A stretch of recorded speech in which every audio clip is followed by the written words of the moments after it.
एक गांव में एक लड़का रहता था जिसका नाम था हिमांशु। वह एक बार सड़क किनारे से आ रहा था। तभी वह गांव से घर आ रहा था। उसका बाप बेटे से कुछ कहता है, बेटे जा कुछ कमा ला। लड़का लापरवाह और निर्लज था, उसे काम करने की आदत नहीं। फिर वह अपनी माँ के पास जाता और रो धोकर माँ को पैसे देने के लिए राजी कर लेता है।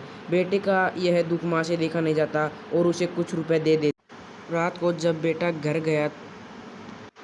रात को बाप ने पूछा, बेटा तूने क्या कमाया? लड़के ने झट रुपया निकाल कर दिखा दिया। अनुभवी पिता समझ गया। उसने कहा, जा इसे कुएं में फेंका। लड़का कुएं के पास गया। लड़के ने झट रुपया कुएं में फेंक दिया। अगले दिन बाप फिर बोलता है, जा बेटा कुछ रुपए कमा ला। फिर वह अपनी बहन के पास जाता है और कुछ रुपए मांगता है। उसकी बहन को अपने भाई पर तरस आ जाता है और उसे कुछ रुपए दे देती। जब बाप रात को पूछता है, बेटा तूने क्या कमाया? लड़का झट रुपया निकाल कर दिखा देता है। अनुभवी पिता समझ आता है और कहता है, जा इसे कुएं। लड़का जाकर उस रुपये को कुएं में फेंक देता है। अगले दिन पिता अपनी पत्नी और बेटी को घूमने के लिए भेज देता है।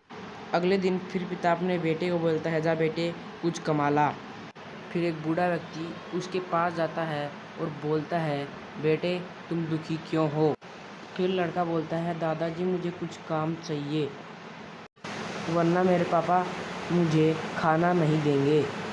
फिर बूढ़ा व्यक्ति बोलता है, बेटे मैं तुझे काम दे दूंगा, तुझे मेरा बक्सा मेरे घर तक पहुंचाना होगा। लड़का सहमत हो जाता है। लड़का आदमी का बैग उठाकर उसके घर की तरफ चल देता है। जब बेटा रात को घर आता है तो पिता बोलता है, बेटा आज तू क्या कमा कर लाया है? बेटा जेब से पैसे निकाल कर दिखाता है और बोलता है, आज मैं यह कमा कर लाया हूँ। पिता बोलता है, जा इसे कुएं में फेंका। बाप बोलता है, जा इसे कुएं में फेंका। लड़का क्रोधित होकर बोलता है, इसे कुएं में कैसे फेंका हूँ? यह मेरी मेहनत की कमाई है।